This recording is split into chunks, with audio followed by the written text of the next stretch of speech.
Sabi nga nila kahit wala kang magandang bahay o magarang sasakyan basta may responsable kang asawa, swerte ka.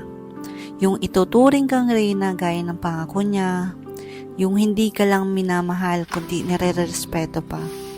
Yung tutulungan ka sa mga gawaing bahay, yung nagkukusa kahit di mo utusan. Yung asawang iniintindi ka kapag masama ang iyong pakiramdam.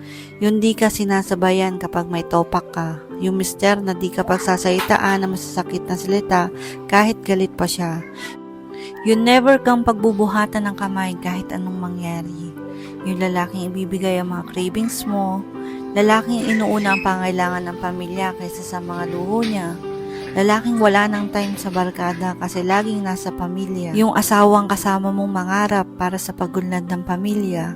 Hindi sila under, kundi responsableng mister.